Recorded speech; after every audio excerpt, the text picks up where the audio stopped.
ভুল চিকিৎসায় বিপদে রোগী ডাক্তার পৃথু ব্যানার্জির বাড়ির সামনে বিজেপির বিক্ষোভ। ব্যান্ডেলের বাঁশতলার চিকিৎসক পৃথু ব্যানার্জির বিরুদ্ধে ভুল চিকিৎসার অভিযোগ তুলে চাঞ্চল্য ছড়াল। ব্যান্ডেল নলডাঙ্গার বাসিন্দা দেবলীনা মুখার্জির অপারেশনে ত্রুটি ঘটায় তাঁর মূত্রথলিতে ফুটো হয়। প্রায় ৬ মাস ধরে তিনি শয্যাশায়ী। অর্থাভাবে উন্নত চিকিৎসা সম্ভব না হওয়ায় রোগীর পরিবার সাহায্যের জন্য বিভিন্ন স্বেচ্ছাসেবী সংস্থার কাছে গেলে খবর পৌঁছায় বিজেপি নেতৃত্বদের কাছে। এরপর আজ দুপুরে বিজেপির হুগলি মণ্ডল সভাপতি তপন সরকারের নেতৃত্বে নেতা-কর্মীরা ও রোগীর পরিবার পৃথু ব্যানার্জির বাড়িতে গিয়ে বিক্ষোভ দেখান।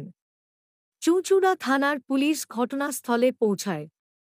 পরে ফোনে ডাক্তারবাবুর সঙ্গে কথা বলেন বিজেপি নেতারা। চিকিৎসার দায়ভার নেওয়ার প্রতিশ্রুতি দেন ডাক্তার পৃথু ব্যানার্জি।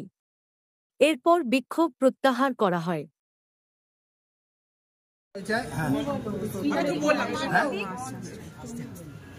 অনেকজন এসছেন, ওদের পাড়া প্রতিবেশী সবাই এসছেন, মহিলা সবাই এসছেন। হ্যাঁ, এবার তারা তোর সঙ্গে কথা বলে যেতে চাইছে। এই হচ্ছে কথা। ওইখানে মাঝখানে যাও। হ্যাঁ, আমি বলি যাও, ও কথা বললো। আগে কথা বলবো। কথা দিতে হ্যাঁ, উনি বলে বাবুর সাথে কথা বলে যাব।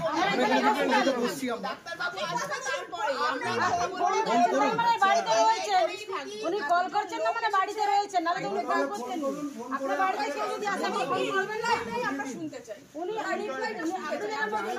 এইটা যদি আপনারা ওর একটা নার্সিংহোমে কিংবা কোনো চিন্তা দাগ লাগবে না ওখানে, ওখানে বিচ্ছিন্ন ব্যাপার হবে। আপনি ফোন করুন, ফোন করে আমাদের যিনি আছেন যে পেশেন্টের ছেলে তার সাথে কথা এসেছিলে। কি হলো লাস্ট পর্যন্ত? হ্যাঁ, লাস্ট পর্যন্ত ডাক্তার অ্যাসিউরিটি দিয়েছে যে উনি আমাদের সমস্ত চিকিৎসার খরচা যে 1.5 লক্ষ টাকা যেটা ভেলোর থেকে অ্যামাউন্ট প্রসিড করা হয়েছে সেটা উনি বহন করবেন, কিন্তু এই রোগ ভালো হবে কি হবে না সেটা উনি কোনো গ্যারেন্টি দিতে পারছেন না। কিন্তু এতদিন ইয়ে করলো কেন? আজকে কি এসে চাপাচাপি করলে বলে কি হলো? আমার তো তাই মনে হয়। উনি এতদিন চেপে ছিলেন বা ভয়ে ছিলেন বা কোনো কিছুতে ছিলেন, তাই জন্য উনি হয়তো করতে পারেন। আর উনি তো জানেন যে উনি গিল্টি, উনি গিল্টি, তাই জন্য উনি ফোন ধরেননি বা উনি কোনো আনসার করেননি এর পরিপ্রেক্ষিতে। কি নাম তোমার? আমার নাম অরিজিৎ মুখার্জি, যাদবপুর বিশ্ববিদ্যালয় 3য় বর্ষ। একটা চিকিৎসা সংক্রান্ত বিষয় নিয়ে এসেছিলেন পরিবারকে নিয়ে, কি হলো বিষয়টি? এই ভাই কদিন ধরে আমাদের কাছে এসেছিল, ওনার মায়ের চিকিৎসা যে বিভ্রান্তি হয়েছে ডাক্তারবাবু দ্বারা, সেই জন্য আমরা ডাক্তারবাবু বাড়িতে এসেছিলাম, কথা বললাম আলোচনার মাধ্যমে। উনি বাইরে ছিলেন না, ফোনের মাধ্যমে আলোচনা হলো। উনি যে কাজটি করেছেন খুব ভুল কাজ করেছেন, যেটা হওয়ার হয়ে গেছে ওনার মার ক্ষেত্রে ভুল চিকিৎসার মাধ্যমে।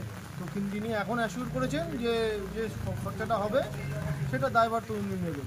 যে বাইরে যদি চিকিৎসা করানো হয় সুস্থ করার জন্য যে খরচাটা হবে সেই দায়ভারটা উনি বহন করবেন। এই জন্য আজকে আমরা এখানে উপস্থিত এসেছিলাম এখানে। কিন্তু উনি সুস্থতার কোনো অ্যাসিউরিটি দিতে পারেননি, কিন্তু বলেছে চিকিৎসা খরচা বহন জানেন।